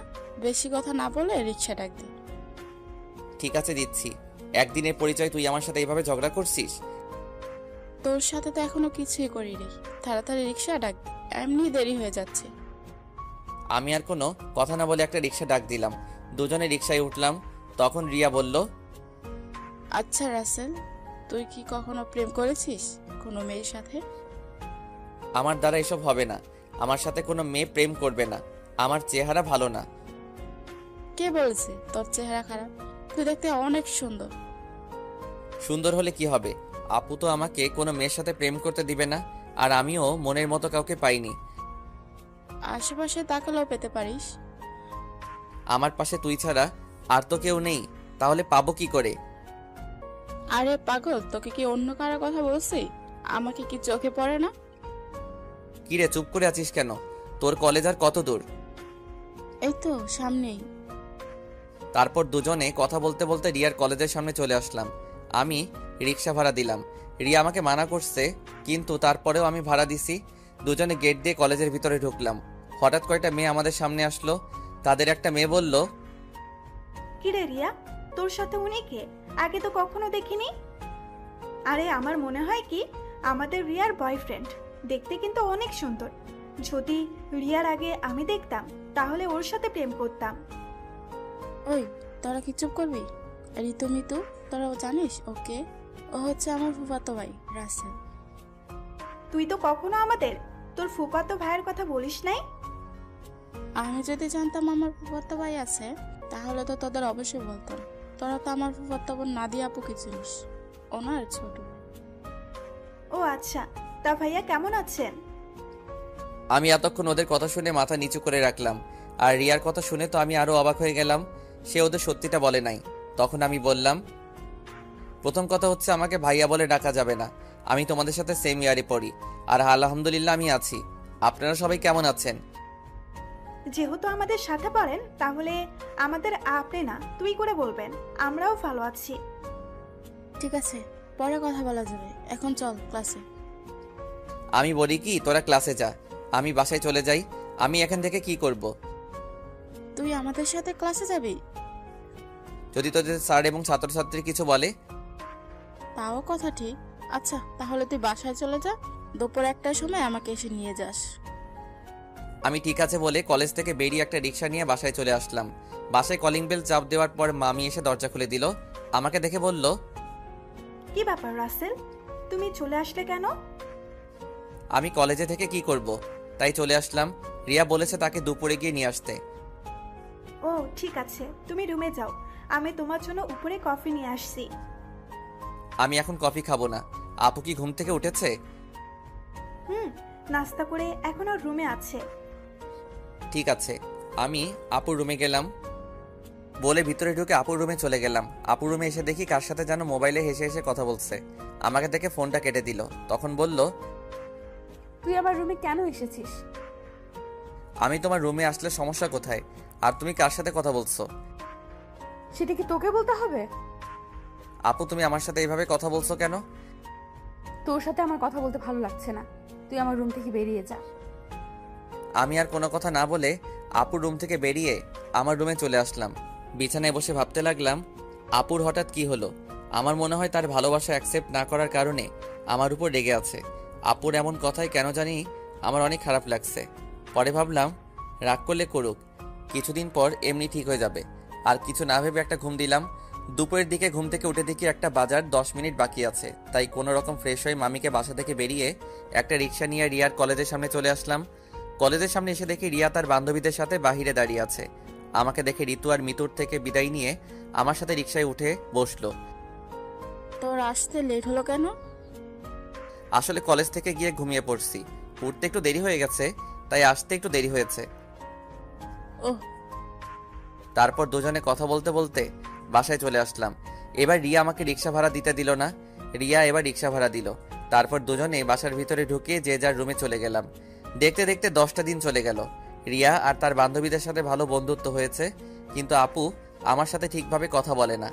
সব সময় কার সাথে যেন ফোনে হেসে হেসে কথা বলে। আপুর এড়িয়ে চলা আমার অনেক খারাপ লাগে। এখন কেন জানি আপু ফোনে কারোর সাথে হেসে হেসে কথা বললে আমার কেমন জানি লাগে। রাতে সবাই মিলে খাবার খেতে লাগলাম। তখন নাদিয়া আপু বলল, মামা মামি আমি কালকে ঢাকায় ফিরে যাব, আমার জরুরি কাজ আছে। তুই যাবি মানে? তাহলে রাসেল কি করবে? ও যাবে কিনা সেটা বলতে পারো। রাসেল, তুমি কি বলো? নাদিয়ার সাথে কি তুমি যাবে, নাকি তুমি আরো কিছুদিন থাকবে? না মামা মামি, আমিও আপুর সাথে কালকে চলে যাব। আমি থেকে কি করব? তাহলে ঠিক আছে। তা গাড়ি নিয়ে যাবে নাকি বাসে করে যাবে? না মামা, আমরা বাসে করে যাব। তুমি ড্রাইভারকে বলে দিও আমাদের বাস কাউন্টারে নামিয়ে দিয়ে আসতে। ঠিক আছে। হঠাৎ রিয়ার আবার কি হলো? ও খাবার না খেয়ে রুমে চলে গেল কেন? সেটা আমি বলবো কেমন করে? তুমি গিয়ে তোমার মেয়েকে জিজ্ঞেস করো। ঠিক আছে, ওর সাথে পরে কথা বলবো। এখন খাবার খাও। সবাই খাবার খেতে লাগলো। আমি খাবার খেয়ে রুমে চলে আসলাম। রুমে এসে দেখি টেবিলের উপর একটা কাগজ, লেখা আছে, রাসেল তুই একটু ছাদে আয়, আমি রিয়া, তোর সাথে কিছু কথা আছে। রিয়া হঠাৎ আমাকে ছাদে যেতে বলল কেন? আমি আর কোনো কিছু না ভেবে রুম থেকে বেরিয়ে ছাদে চলে গেলাম। ছাদে নিয়ে দেখি রিয়া ছাদের একটা কোথায় অন্যদিকে তাকিয়ে আছে। আমি রিয়ার সামনে গেলাম, তারপর রিয়াকে বললাম, বল আমাকে ছাদে আসতে বললি কেন? রিয়া আমার দিকে ঘুরে তাকালো। রিয়ার চোখ দেখি লাল হয়ে আছে, মনে হয় কান্না করছে। রিয়া বলল, রাসেল, আমি তোকে কিছু কথা বলতে চাই, প্লিজ তুই না করিস না। কি কথা আগে সেটা বল। তারপর রিয়া আমাকে যে কথা বলল সে কথা কখনো আমি রিয়ার থেকে আশা করি নাই। রিয়া এ কথা কিভাবে বলতে পারলো? রাসেল, আমি তোকে প্রথম যেদিন আমাদের বাসায় দেখি, তোর সাথে ধাক্কা খাই, সেদিন থেকে আমি তোকে ভালোবেসে ফেলেছি। আমি মনে করেছি আরো কিছুদিন পর তোকে ভালোবাসার কথা বলবো, কিন্তু যখন শুনেছি তুই কালকে ঢাকায় ফিরে যাবি, তখন আমার মনটা অনেক খারাপ হয়ে যায়। আমি আর থাকতে পারলাম না, তাই তোকে ছাদে ডেকে ভালোবাসার কথা বললাম। সত্যি রাসেল, আমি তোকে অনেক ভালোবাসি। এ কথা বলে রিয়া আমাকে জড়িয়ে ধরলো। আমি রিয়াকে বন্ধু ছাড়া অন্য কিছু ভাবি নাই, তাই ওর সাথে এত ফ্রি হয়েছি। কিন্তু রিয়া যে আমাকে ভালোবাসার কথা বলবে তা আমি কখনো ভাবিনি। আমি রিয়াকে আমার থেকে ছেড়ে বললাম, দেখ রিয়া, আমি তোকে বন্ধু ছাড়া অন্য কিছু কখনো ভাবিনি। আমি তোকে ভালোবাসতে পারবো না। তুই প্লিজ রাগ করিস না। তুই আমার থেকে অনেক ভালো ছেলে পাবি। আমাকে তুই ভুলে যা। রিয়া আমার কথা শুনে জোরে জোরে কান্না করে দিল। তারপর রিয়া বলল, তুই কেন আমাকে ভালোবাসতে পারবি না? আমি কি দেখতে খারাপ? কেন ভালোবাসতে পারবো না সেটা আমি বলতে পারবো না। আর তুই দেখতে অনেক সুন্দর। ঠিক আছে, জোর করে তার ভালোবাসা পাওয়া যায় না, কিন্তু আমি তোকে কখনো ভুলতে পারবো না। তোকে আমি অনেক ভালোবেসে ফেলেছি। প্লিজ তুই পাগলামি করিস না। দেখবি তুই আমার থেকে ভালো ছেলে পাবি। ঠিক আছে, আমি রুমে গেলাম। এ কথা বলে রিয়া ছাদ থেকে নেমে গেল। এই কারণে মেয়েদের সাথে বন্ধুত্ব করি না। আমি আর কিছু না ভেবে ছাদ থেকে নেমে নিজের রুমে চলে গেলাম। বিছানায় শুয়ে পড়লাম। পরের দিন সবার থেকে বিদায় নিয়ে আমি আর আপু বেরিয়ে আসলাম। রিয়া আর আমার সামনে আসে নাই। ড্রাইভার আমাদের বাস কাউন্টারে নামিয়ে দিয়ে চলে গেল। আসার সময় আপু একটা কথাও বলে নাই আমার সাথে। আপুর এত পরিবর্তনে আমার অনেক খারাপ লাগছে। আপুর দুষ্টমিগুলো কেয়ার করা সবকিছু মিস করছি। আগে ঢাকায় ফিরে যাই, তারপর আপুর সাথে কথা বলবো। টিকিট কেটে দুজনে বাসে উঠলাম। দুজনের সিট একসাথে পড়েছে। আপু জানালার পাশে গিয়ে বসলো। দেখতে দেখতে আমরা ঢাকায় এসে পৌঁছে গেলাম। ড্রাইভার আঙ্কেল আমাদেরকে নেওয়ার জন্য গাড়ি নিয়ে অপেক্ষা করছে। আমি আসার সময় ড্রাইভার আঙ্কেলকে ফোন দিয়ে আসতে বলেছি। দুজনে বাস থেকে নেমে গাড়িতে গিয়ে বসলাম। আমি ড্রাইভার আঙ্কেলের সাথে সামনের সিটে বসলাম। আপু পিছনের সিটে গিয়ে বসলো। আপুর দিকে তাকিয়ে দেখি কার সাথে যেন মোবাইলে চ্যাটিং করছে। আমি আপুর থেকে চোখ সরিয়ে দিলাম। কিছুক্ষণ পর বাসায় চলে আসলাম। আপু গাড়ি থেকে নেমে ভিতরে চলে গেল। আমি জামা কাপড়ের ব্যাগ নিয়ে ভিতরে গেলাম। আন্টি বলল, কি ব্যাপার রাসেল, তোমরা এত তাড়াতাড়ি বাসে আসলে যে? আরো কিছুদিন থাকতে। আন্টি আপুর নাকি কাজ আছে, তাই চলে আসলাম।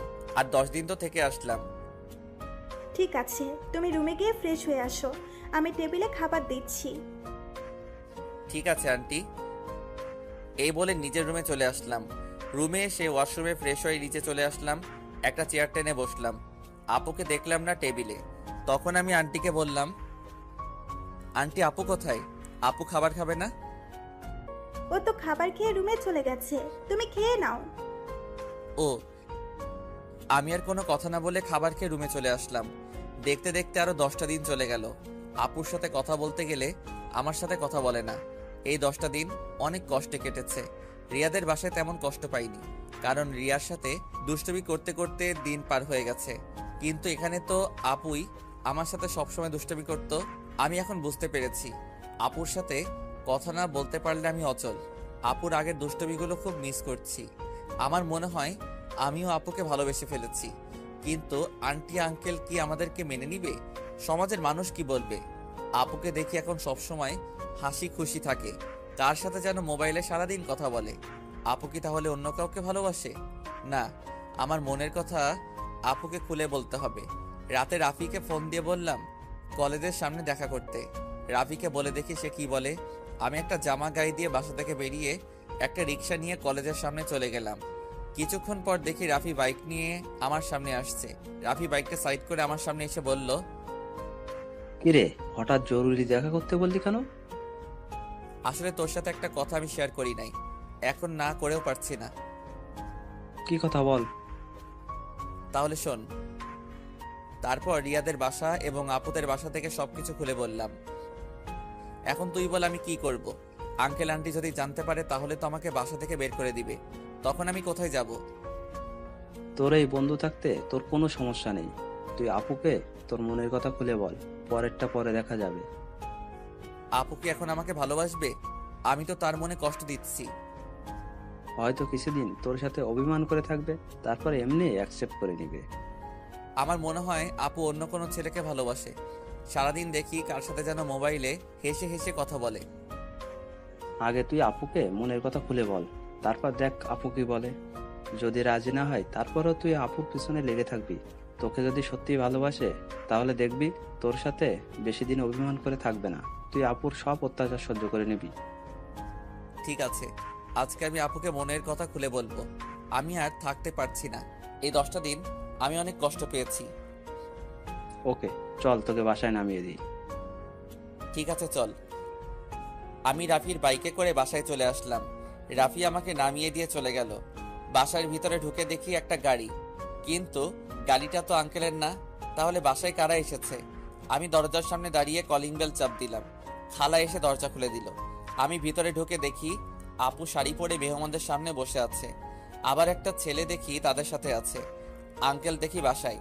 সবাইকে অনেক খুশি খুশি লাগছে। আমাকে দেখে আঙ্কেল বলল, রাসেল, তুমি সকালে কোথায় গিয়েছিলে? আসলে আঙ্কেল রাফির সাথে ছিলাম। ও, তা দাঁড়িয়ে আছো কেন? বসো। দেখ, নাদিয়াকে ওরা দেখতে এসেছে। তাদের নাদিয়াকে পছন্দ হয়েছে। এখন বিয়ের দিন তারিখ ঠিক করবে। নাদিয়াপুর বিয়ের কথা শুনে আমার পায়ের নিচের মাটি সরে গেল। এখনই সবার সামনে বলতে ইচ্ছে করছে, নাদিয়াপু তুমি বিয়েটা করো না। আমি তোমাকে ছাড়া থাকতে পারবো না। আমি তোমাকে অনেক ভালোবেসে ফেলেছি, কিন্তু সেটা আর বলতে পারছি না। তাদের দেখে বোঝা যাচ্ছে তারা এই বিয়েতে অনেক খুশি। সবচেয়ে বড় কথা হলো আপুকেও দেখি অনেক খুশি। তাদের এই খুশির মাঝে আমার ভালোবাসার কথা বলতে পারবো না।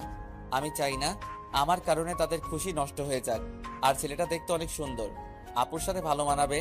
আমি নিজের কষ্ট চেপে রেখে তখন আমি বললাম, তাহলে তো অনেক ভালো, তোমরা যেটা ভালো মনে করো। তোর কি ছেলেকে পছন্দ হয়েছে? ওনাকে পছন্দ না হওয়ার কি আছে? দেখতে অনেক সুন্দর, আপুর সাথে ভালো মানাবে। তাহলে আমরা বিয়ের দিন তারিখ ঠিক করতে পারি। তারপর তারা বিয়ের দিন তারিখ ঠিক করলো। আগামী শুক্রবার আপুর বিয়ে। আমি আর তাদের মধ্যে না থেকে নিজের রুমে চলে আসলাম। দরজা আটকে দিয়ে অনেক কান্না করতে লাগলাম।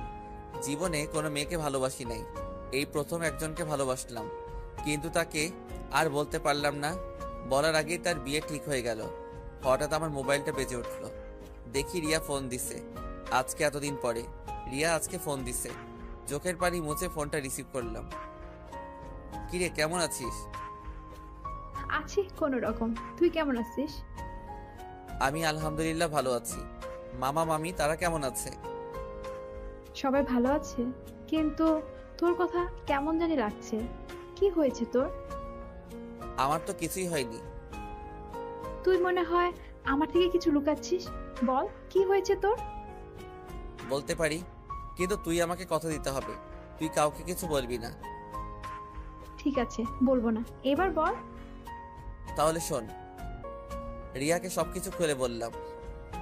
এটা তুই কি বলছিস? আমি ফুপা ফুপির সাথে কথা বলি? না রে, তারা শুনলে অনেক কষ্ট পাবে। তারা এই বিয়েতে অনেক খুশি। তাহলে তুই কষ্ট পাচ্ছিস কেন? আমি কষ্ট পেলে কিছু হবে না। আমি চাই না আমার কারণে তাদের আশা ভরসা সব নষ্ট হয়ে যাক। তুই কি পারবি আপুকে ভুলে থাকতে? আমাকে ভুলে থাকার চেষ্টা করতে হবে। এই বিয়েতে আপু রাজি আছে। তাহলে আপু যখন তোকে ভালোবাসার কথা বলেছে তখন রাজি হসনি কেন? তখন তো আমি আপুকে ওই চোখে দেখি নাই, আমার বড় বোনের মতো দেখেছি। আর আঙ্কেল আন্টি এবং সমাজের কথা চিন্তা করে আপুকে মানা করে দেই। তখন যদি রাজি হতি তাহলে আজকে আর এত কষ্ট পেতে হতো না। এখন তুই কি করবি? এখন আমি আপুকে ভুলে থাকার চেষ্টা করব। আপুর বিয়ে হয়ে গেলে আঙ্কেল আন্টি একা হয়ে যাবে, তাই আমি চাই বাকিটা জীবন তাদের সাথে পার করে দিতে। ঠিক আছে, তাহলে ভালো থাকিস, আর যা কিছুই করিস চিন্তা ভাবনা করে করিস। বাই। এই বলে রিয়া ফোন কেটে দিল। আমার চোখ দিয়ে আবার পানি পড়তে শুরু করলো। কান্না করতে করতে নিচে ঘুমিয়ে গেলাম। রাতে সবাই টেবিলে বসে খাবার খেতে লাগলাম। তখন আঙ্কেল বলল, রাসেল, আমি চাই নাদিয়ার বিয়ের সবকিছু তুমি করবে। ঠিক আছে আঙ্কেল। আরে রাসেল, তোমার চোখ দুটো লাল হয়ে আছে কেন? কি হয়েছে তোমার? আসলে আন্টি চোখে কি যেন পড়েছে, তাই লাল হয়ে গেছে। চিন্তা করবেন না, এমনি ঠিক হয়ে যাবে। আমি নাদিয়া আপুর দিকে তাকিয়ে দেখি এক মনে খাবার খেয়ে যাচ্ছে। আমি তার থেকে চোখ সরিয়ে হালকা খাবার খেয়ে রুমে চলে আসলাম। রুমে এসে দেখি মোবাইলটা বাজতে আছে। হাতে নিয়ে দেখি রাফি ফোন দিছে। আমি রিসিভ করার পর রাফি বলল, কিরে, কেমন আছিস? আপুকে কি ভালোবাসার কথা বলেছিস? আমি ভালো আছি, আর আপুকে ভালোবাসার কথা বলতে পারি নাই। কেন, কি হয়েছে? আপুর বিয়ে ঠিক হয়ে গেছে, তাই আর আমার মনের কথা খুলে বলতে পারি নাই। কি বলছিস তুই? কোথায় বিয়ে ঠিক হয়েছে? ছেলের বাড়ি কোথায় সেটা বলতে পারবো না। ছেলেটা দেখতে অনেক সুন্দর। তুই আমাকে বাসার সামনে নামিয়ে দিয়ে যাওয়ার পর তারপর সব খুলে বললাম। এটা তুই কি বলছিস? তুই কি পারবি আপুকে বলে থাকতে? তুই একবার আঙ্কেল আন্টিকে কথাটা খুলে বল, আর না হয় আপুকে বল। না রে, আমি চাই না আমার কথা শুনে তারা কষ্ট পাক। এই বিয়েতে তারা সবাই খুশি আছে, আর নাদিয়া আপুও রাজি আছে। আঙ্কেল আন্টির কথা চিন্তা করে নিজেকে কষ্ট দিবি? তুই কি থাকতে পারবি? শোন, আঙ্কেল আমাকে রাস্তা থেকে তুলে এনে তাদের বাসায় ঠাঁই দিছে। তাদের মতো একটা পরিবার পেয়েছি। আমার মতো এতিম ছেলেকে নিজের ছেলের মতো দেখেছে। তাহলে আমি এই কথা বলি কেমন করে? আর নাদিয়া আপুকে আমি ভুলে যাব? কিছুদিন গেলে সবকিছু ঠিক হয়ে যাবে। তুই মানুষ না রে, তুই একটা ফেরেশতা। তোর মতো বন্ধু পাওয়া ভাগ্যের ব্যাপার। ঠিক আছে, ভালো থাকিস। কালকে থেকে বিয়ের সবকিছু আমাকে করতে হবে, আজকে আঙ্কেল বলেছে। ওকে, ভালো থাকিস, আল্লাহ হাফেজ। এই বলে রাফি ফোন কেটে দিল। আমি নিজেকে যতই শক্ত রাখার চেষ্টা করি, কিন্তু আমি তা পারছি না। বারবার আপুর চেহারাটা চোখের সামনে ভেসে আসছে। আর কিছু না ভেবে ঘুমিয়ে পড়লাম। সকালে ঘুম থেকে উঠতে দেরি হয়ে গেছে। আজকে আমাকে কেউ ডাকতে আসে নাই।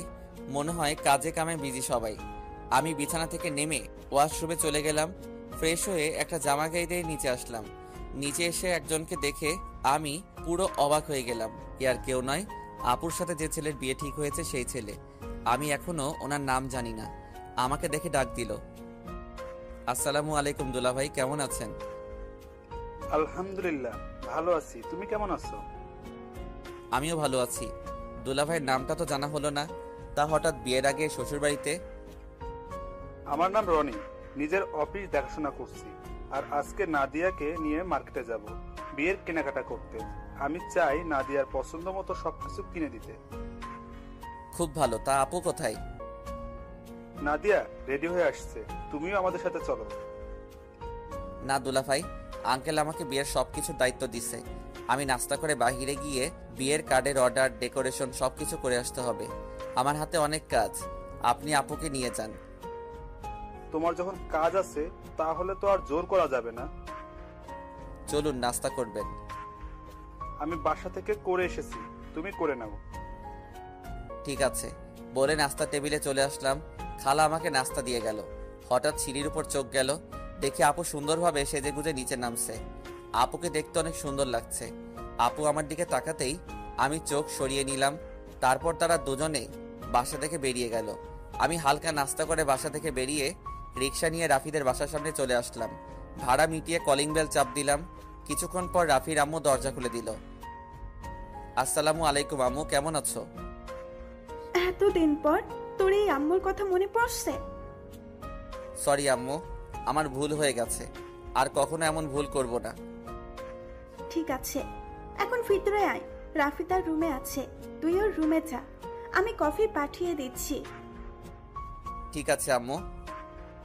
আমি ভিতরে ঢুকে ওপরে রাফির রুমে যেতে লাগলাম। এবার আপনাদের বলি, রাফির আম্মু জানে আমার আব্বু আম্মু নেই, আমি একটা এতিম ছেলে। তখন রাফির আম্মু আমাকে বলে, কে বলেছে তোর আব্বু আম্মু নেই? আজকে আমি তোর আম্মু, এখন থেকে আমাকে আম্মু বলে ডাকবি। এখন আমার 2 ছেলে। এরপর থেকে রাফির আম্মুকে আমি আম্মু বলে ডাকি। রাফির রুমে এসে দেখি রাফি বিছানায় শুয়ে মোবাইল টিপতে আছে। আমাকে দেখে উঠে বসলো। কিরে, তুই কখন আসলি? এই তো কিছুক্ষণ আগে। তা তুই আসবি, আমাকে তো বললি না। আমি তো এমনি আসি নাই, আপুর বিয়ের সব দায়িত্ব আঙ্কেল আমাকে দিছে। আমি তো একা একা সবকিছু করতে পারবো না, তাই তোকে নিয়ে সবকিছু করব। নিজের ভালোবাসার মানুষের বিয়ের সব দায়িত্ব তুই পালন করবি, তোর কি একটুও কষ্ট হচ্ছে না? কষ্ট হলে তো কিছুই করার নেই। আঙ্কেল আন্টি সুখের জন্য আমি সবকিছু করতে রাজি আছি। এখন তাড়াতাড়ি রেডি হয়ে নে, হাতে অনেক কাজ আছে। ঠিক আছে, তুই বস, আমি ফ্রেশ হয়ে আসছি। এই বলে রাফি ওয়াশরুমে ঢুকে ফ্রেশ হয়ে আসলো। আম্মু এসে আমাদেরকে কফি দিয়ে গেল। দুজনে কফি খেয়ে আম্মুর থেকে বিদায় নিয়ে বাহিরে চলে আসলাম। বাইক নিয়ে দুজনে বেরিয়ে পড়লাম। প্রথমে বিয়ের কার্ডের অর্ডার দিলাম, তারপর বাকি যে কাজ ছিল সবকিছুর কাজ সেরে বাসায় চলে আসলাম। রাফি আমাকে বাসার সামনে নামিয়ে দিয়ে চলে গেল। আমি বাসার ভিতরে ঢুকে কলিং বেল চাপ দেওয়ার পর খালা এসে দরজা খুলে দিল। সব কাজ শেষ করে আসতে সন্ধ্যা হয়ে গেছে। আমি আর বাহিরে দুপুরে খাবার খেলাম। ভিতরে ঢুকে দেখে আঙ্কেল আন্টি সোফায় বসে কফি খাচ্ছে আর কথা বলছে। আমাকে দেখে আঙ্কেল ডাক দিল। আমি গিয়ে তাদের পাশে বসলাম। রাসেল, সব কাজ কি শেষ? জি আঙ্কেল, কালকে সকালে ডেকোরেশনের সব লোক মালপত্র নিয়ে চলে আসবে, আর বিয়ের কার্ড কালকে বিকালে নিয়ে আসতে বলছে। ফুলের লোক গায়ে হলুদের দিন সকালে আসবে। ঠিক আছে, তুমি এখন রুমে গিয়ে ফ্রেশ হয়ে কিছুক্ষণ রেস্ট নাও, কালকে আবার কাজে লেগে পড়তে হবে। ঠিক আছে আঙ্কেল। এই বলে নিজের রুমে চলে আসলাম। ওয়াশরুমে ঢুকে ফ্রেশ হয়ে বিছানায় শুয়ে পড়লাম। রাতে খাবার খাওয়ার জন্য খালা ডেকে গেছে, তাই বিছানা থেকে উঠে নিচে চলে আসলাম। টেবিলের সামনে গিয়ে দেখি আঙ্কেল আন্টি আর আপু বসে আছে। আমি একটা চেয়ার টেনে বসলাম। আন্টি খাবার বেড়ে দিল। আপুর দিকে তাকিয়ে দেখি এক মনে খাবার খেয়ে যাচ্ছে। আমার দিকে একটাবার তাকালো না। আমি খাবার খেয়ে নিজের রুমে চলে আসলাম। তারপর বিছানায় শুয়ে পড়লাম। পরের দিন বিকালে বিয়ের কার্ড নিয়ে আসলাম। তখন আমি আঙ্কেলকে বললাম, আঙ্কেল, বিয়ের কার্ডগুলো কি করব? তোমার বন্ধু বান্ধব কতজন আছে তাদের একটা করে দিয়ে এসো, আমি কিছু রাখছি, আর বাকিগুলো নাদিয়াকে দিয়ে দেয়। আঙ্কেল, আমার তেমন বন্ধু নেই। আমার একমাত্র বন্ধু শুধু রাফি এবং তার পরিবার। ঠিক আছে, তাদের বিয়ের কার্ড দিয়ে এসো, আমি কিছু রাখছি, বাকিগুলো নাদিয়াকে দিয়ে আয়। আঙ্কেল কিছু কার্ড রাখলো। বাকিগুলো নিয়ে আপুর রুমের সামনে গেলাম। বাহির থেকে বললাম, আপু ভিতরে আসতে পারি? আয়। আমি ভিতরে ঢুকে দেখি আপু বিছানায় বসে আছে, কিন্তু অবাক করার বিষয় হলো আপুর চোখ দুটো লাল হয়ে আছে। আমাকে দেখে বলল, কেন এসেছিস?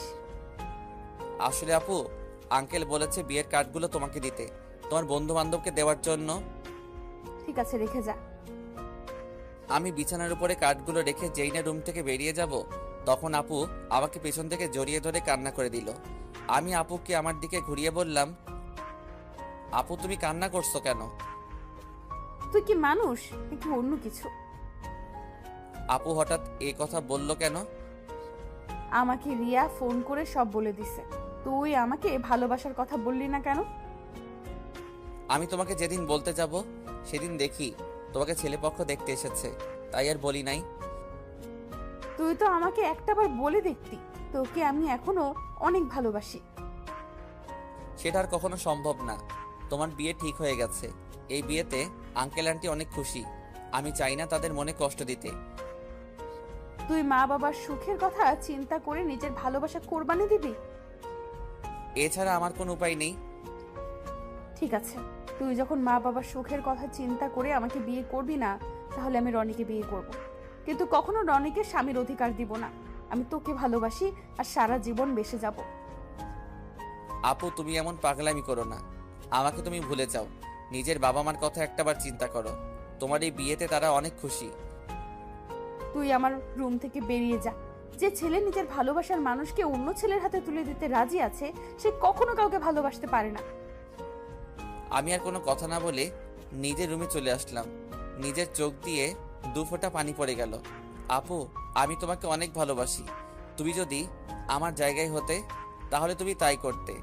আমার কিছু করার নেই। দেখতে দেখতে বিয়ের দিন চলে এসেছে। আপুর বিয়েতে সবাই এসেছে। আজকে আপুর গায়ে হলুদ। আপুকে স্টেজে আনা হয়েছে। এক এক করে সবাই আপুকে হলুদ লাগাতে লাগলো। আমি একটু দূরে দাঁড়িয়ে দাঁড়িয়ে দেখতে লাগলাম। হলুদ শাড়িতে আপুকে অনেক সুন্দর লাগছে, যেন একটা পরী সামনে বসে আছে। রিয়া আমার সামনে এসে বলল, কি রে, এখানে দাঁড়িয়ে আছিস কেন? এমনি দাঁড়িয়ে আছি। তুই কি মনে করছিস আমি কিছু বুঝি না? এখনো সময় আছে, তুই মামা মামিকে সবকিছু খুলে বল। না রে, আমি চাই না তাদের মনে কষ্ট দিতে। তোর কি কষ্ট হচ্ছে না? আমি চুপ হয়ে গেলাম। মনে মনে বললাম, আমার ভিতরটা ফেটে যাচ্ছে, কিন্তু আমি এখন কি করব? আমাকে চুপ থাকতে দেখে রিয়া আবার বলল, কি রে, কথা বলছিস না কেন? আমার ভালো লাগছে না, তুই আমাকে একটু একা থাকতে দে।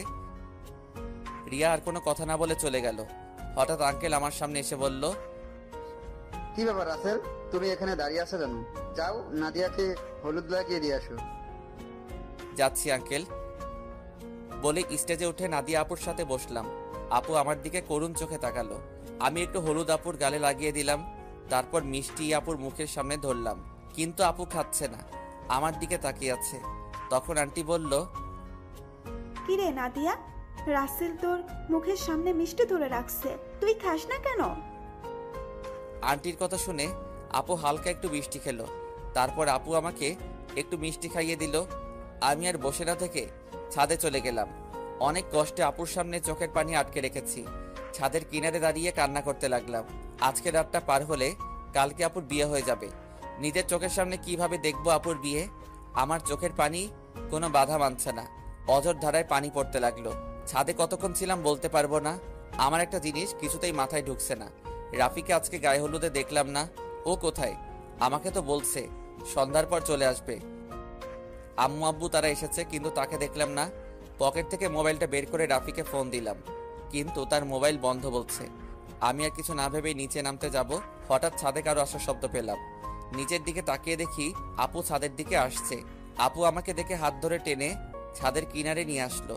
তখন আপু বলল, নিজেকে এত কষ্ট দিচ্ছিস কেন রাসেল? এখনো সময় আছে।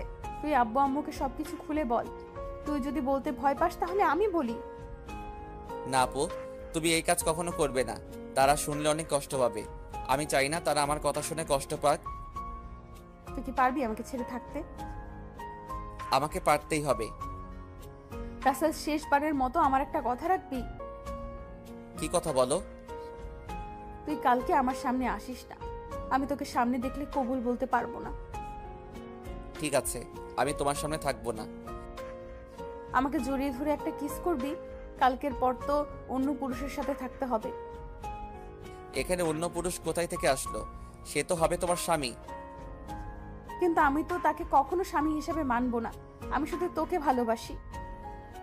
প্লিজ আপু, তুমি আমাকে ভুলে যাও। স্বামী সংসার নিয়ে নতুন জীবন শুরু করো। আমি কখনো তোকে ছাড়া নতুন জীবন শুরু করতে পারবো না। আপু, তোমাকে আমার কসম দিয়ে বলছি, তুমি আঙ্কেল আন্টির মনে কষ্ট দিও না। সব বাবা মা চায় তার মেয়ে যেন সুখী থাকে। ঠিক আছে, তুই যা বলছিস তাই হবে। এখন আমাকে শেষবারের মতো জড়িয়ে ধরে একটা কিস কর। তোর কাছে এটাই আমার শেষ চাওয়া। আপু, তোমাকে জড়িয়ে ধরতে পারবো, কিন্তু কিস করতে পারবো না। এটা একমাত্র তোমার স্বামীর অধিকার। ঠিক আছে, তাহলে জড়িয়ে ধর। আমি আপুকে জড়িয়ে ধরলাম। আপু শুধু চোখের পানি ফেলছে। আমাকে কিছুক্ষণ জড়িয়ে ধরে নিচে নেমে গেল। পরের দিন আমি কাজে বিজি থাকতে শুরু করলাম। সবকিছু ঠিকঠাক মতো দেখিয়ে দিতে লাগলাম। কিছুক্ষণ পর আম্মু আমার সামনে আসলো। কিরে রাসেল, তোকে গতকাল থেকে ঠিকভাবে দেখতে পাচ্ছি না, কোথায় কোথায় থাকিস? আসলে আম্মু, আপুর বিয়ের সব দায়িত্ব আমার হাতে, তাই কাজে কামে এদিক ওদিক দৌড়াতেছিলাম। তোর চোখ দুটো দেখে লাল হয়ে আছে, কি হয়েছে তোর? আমার কিছু হয়নি আম্মু, এমনি রাতে একটু ঘুম কম হয়েছে। বেশি রাতে ঘুমাইছি তো। আবার সকাল সকাল ঘুম থেকে উঠে কাজে লেগে পড়ছি। ঠিক আছে, তুই থাক, ভেতরে যাচ্ছি। ওকে আম্মু। আচ্ছা আম্মু, রাফি কোথায়? কালকে থেকে রাফিকে দেখছি না, ওর মোবাইলও বন্ধ।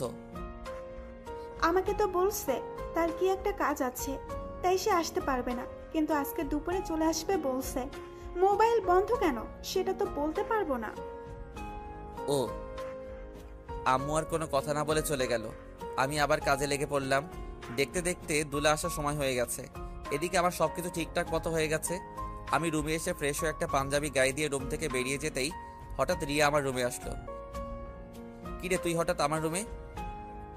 রাসেল, তোর অনেক কষ্ট হচ্ছে তাই না রে? আমি সব কষ্ট মাটি চাপা দিয়ে দিছি। হয়তো নাদিয়া আপু আমার কপালে ছিল না, তাই এরকম আমার সাথে হয়েছে। আমি তার জন্য দোয়া করি, সে যেন স্বামী সংসার নিয়ে সুখে থাকে। তোকে কিছু বলার ভাষা নেই আমার। তুই আসলে মানুষ না, তুই একটা ফেরেশতা। ঠিক আছে, দুলা আসার সময় হয়ে গেছে, এখন বাহিরে যেতে হবে। চল দুজনে একসাথে যাই। ঠিক আছে, চল। আমি আর রিয়া রুম থেকে বেরিয়ে গেটের সামনে গেলাম। দেখি জামাই চলে এসেছে। আমি জামাইকে দেখে অন্যদিকে চলে গেলাম। সবাই জামাইকে নিয়ে ভিতরে ঢুকলো, তারপর স্টেজে নিয়ে বসালো। কিছুক্ষণ পর নাদিয়া আপুকে নিয়ে আসলো। আজকে আপুকে লাল বেনারসিতে অনেক সুন্দর লাগছে। আপুকে জামাইয়ের সাথে বসানো হলো। তারপর চারদিকে তাকাতে লাগলো, হয়তো আমাকে খুঁজতে আছে, কিন্তু আমি লুকিয়ে লুকিয়ে তাকে দেখছি। কিছুক্ষণ পর কাজী এসে বিয়ে পড়াতে লাগলো। যখন নাদিয়া আপুকে কবুল বলতে বলল, তখন আপু চুপ করে আছে। সবাই আপুকে বলছে কবুল বলার জন্য, কিন্তু আপু বলছে না। যেই না আপু সবার জোড়াজোড়িতে কবুল বলতে যাবে, তখন হঠাৎ রাফি কোথা থেকে এসে বলল, এই বিয়ে বন্ধ করুন। কি হয়েছে রাফি, তুমি বিয়ে বন্ধ করতে বললে কেন? আপনারা যার সাথে আপুর বিয়ে দিচ্ছেন তার সম্বন্ধে ভালো করে খোঁজ খবর নিয়েছেন? কি বলতে চাও তুমি? সবাই তো বলছে ছেলে ভালো। এই ছেলে ভালো না, ও একটা মেয়েকে বিয়ে করবে বলে তার সবকিছু কেড়ে নিয়ে গেছে। তোমার কাছে কি প্রমাণ আছে যে রনি খারাপ ছেলে? আমি জানতাম আপনারা এটাই বলবেন, তাই তো ওই মেয়েটাকে সাথে করে নিয়ে এসেছি। কোথায় আপু, সামনে এসো। রাফির কথা শুনে একটা মেয়ে সবার সামনে আসলো। মেয়েটাকে দেখে রনির চোখ বড় বড় হয়ে গেল। তখন রাফি বলল, বোন, তুমি সবার কাছে সত্যিটা খুলে বলো। আমার নাম মিম। রনির আর আমার 1 বছরের রিলেশন। সে আমাকে বিয়ে করবে বলে আমার সব কিছু কেড়ে নিয়ে গেছে।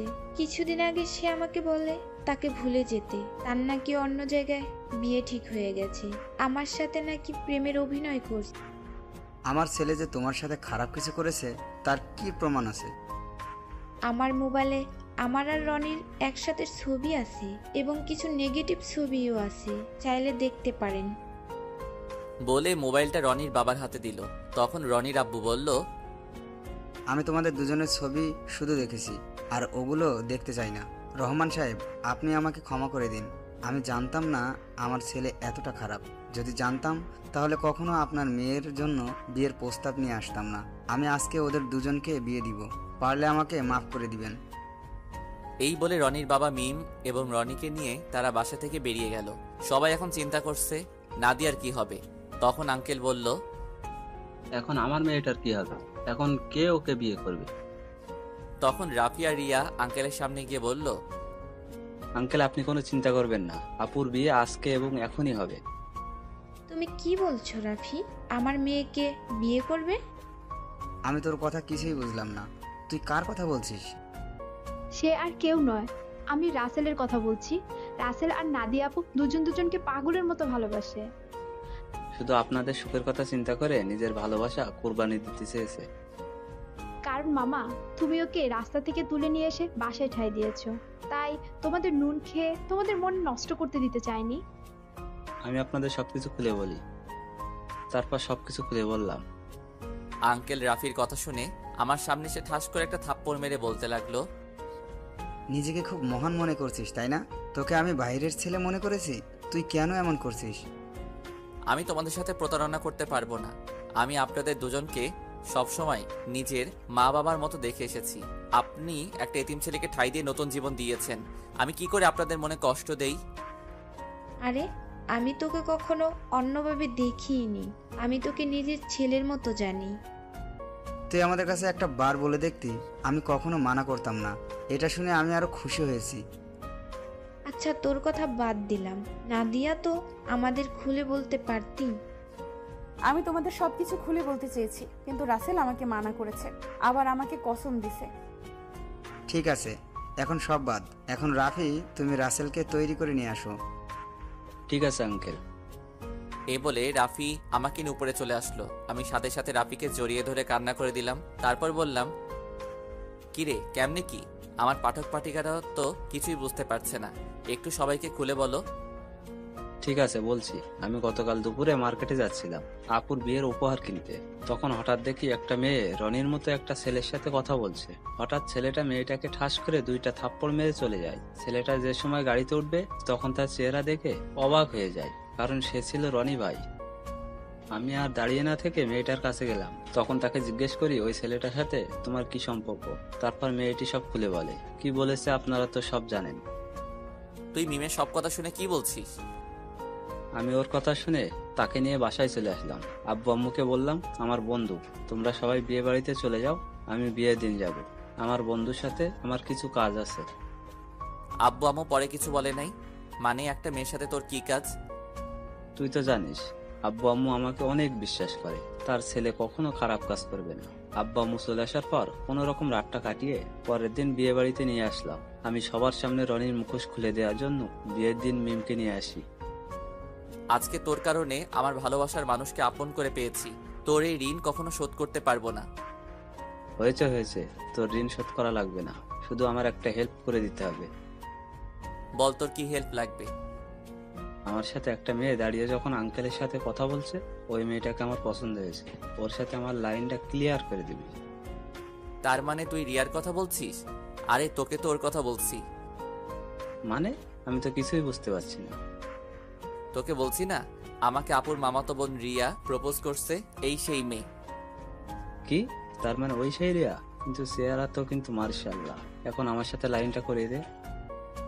ঠিক আছে দিব, আগে আমার বিয়েটা শেষ হোক। ঠিক আছে, এখন ফ্রেশে আয়, আমাদের জন্য সবাই অপেক্ষা করছে। আমি আর কোনো কথা না বলে ওয়াশরুমে ঢুকে ফ্রেশ হয়ে একটা পাঞ্জাবি গায়ে দিয়ে রাফির সাথে নিচে চলে আসলাম। আমাকে নিয়ে আপুর পাশে নিয়ে বসালো। তখন আপু আমার কানের কাছে মুখ এনে বলল, আজকে তোর খবর আছে, শুধু বিয়েটা হয়ে যেতে দে। তুই আমাকে অনেক কষ্ট দিয়েছিস। সেটা বাসর ঘরে দেখা যাবে। আমিও কিন্তু কম কষ্ট পাইনি। কাজী বিয়ে পড়ানো শুরু করলো। আগে আপুকে কবুল বলতে বলল, আপু সাথে সাথে কবুল বলে ফেললো। সবাই মুচকি মুচকি হাসছে। এবার আমাকে বলতে বলল, কিন্তু আমি বলছি না, আমি আপুকে একটু লাগানোর জন্য দেরি করছি। আপু আমাকে কনুই দিয়ে গুতা দিল। আমি সাথে সাথে কবুল বলে ফেললাম। সবাই জোরে জোরে হাসা শুরু করলো। তারপর কাজী মোনাজাত ধরলো। সবাই আমাদের জন্য দোয়া করলো। তারপর সবাই খাওয়া দাওয়া করে বাসায় চলে গেল। আব্বু আম্মু আমার কাছ থেকে বিদায় নিয়ে চলে গেল। রাফি আমার সাথে থেকে গেল। এখন আমি আর রাফি ছাদে বসে আছি। ছাদে আসার সময় রিয়াকে বলেছি ছাদে আসার জন্য। আমি আর রাফি বসে বসে কথা বলছি। কিছুক্ষণ পর রিয়া ছাদে আসলো। তখন আমি বললাম, কিরে তোর আসতে এত দেরি হলো কেন? দেরি কি আর এমনি হয়েছে? তোর বাসর ঘর সাজাতে দেরি হয়ে গেছে। এখন বল কি জন্য ডাকলি? আজকে বিয়ে বাড়িতে একটা ছেলে তোকে দেখে পছন্দ করে, সে নাকি তোর সাথে প্রেম করতে চায়। আমার কথা শুনে রাফি মাথা নিচু করে ফেলছে। তখন রিয়া বলল, ছেলেটাকে জানতে পারি? সে আর কেউ নয়, আমার কলিজা, আমার জানের বন্ধু রাফি। তাহলে না বলে তোকে বলতে বলছে কেন? আসলে আজ পর্যন্ত রাফি কোনো মেয়ের সাথে প্রেম করে নাই। কেন জানি তোকে দেখে পছন্দ হয়, কিন্তু লজ্জার কারণে বলতে পারছে না। তাই আমাকে বলল তোর সাথে লাইন করে দেওয়ার জন্য। ঠিক আছে, তুই রুমে যা। আপু রুমে তোর জন্য অপেক্ষা করছে বাসর ঘরে। আমার অনেক ভয় করছে রে। এত ভয় কিসের? বিড়ালটা ঠিক মতো মারিস। ওই এই বিড়াল আবার কোথায় থেকে আসলো? সেটা বাসর ঘরে গেলে আপু তোকে দেখিয়ে দিবে। এখন তুই যা, আমি ওর সাথে কথা বলবো। আচ্ছা ঠিক আছে যাচ্ছি। আমার বন্ধুর যেন কিছু না হয়, তাহলে কিন্তু তোর মাথা ফাটিয়ে ফেলবো।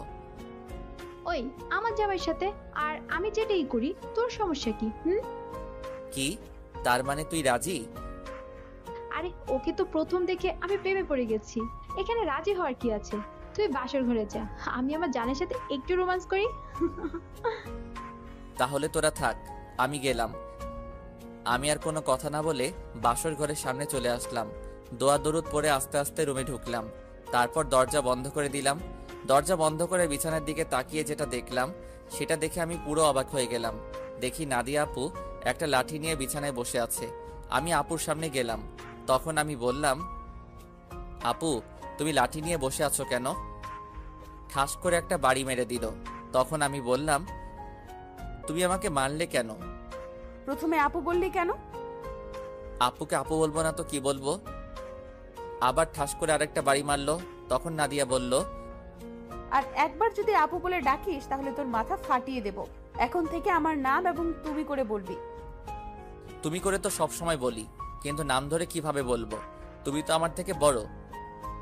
কারণ এখন আমি তোর স্ত্রী, আমাকে নাম ধরে ডাকবি।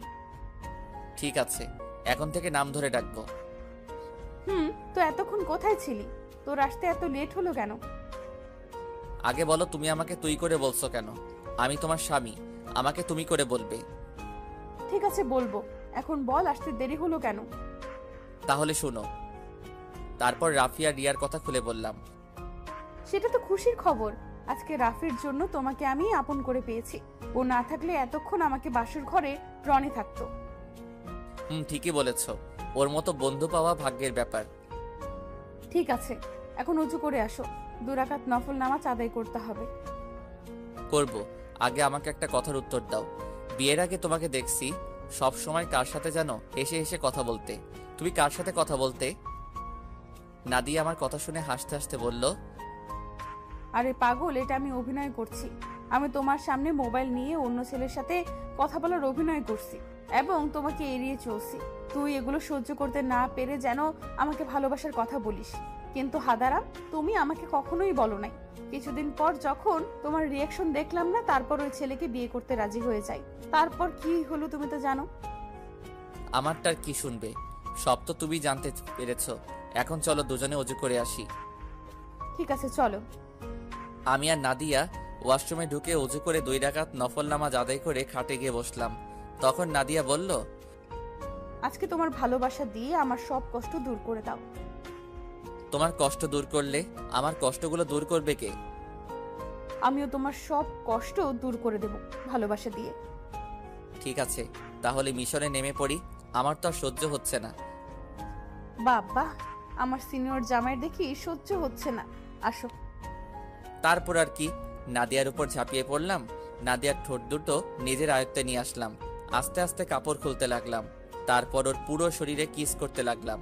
ধবধবে সাদা দেহ। তারপর হারিয়ে গেলাম সাগরের বুকে। এখন আমি আর নাদিয়া সবসময় কলেজে যাওয়া আসা করি। রিয়া আর রাফির প্রেম ভালোই চলছে। তাদের পড়ালেখা শেষ হলে বিয়ে হবে। আমি আমার সিনিয়র আপুর ভালোবাসা পেয়ে অনেক সুখে আছি।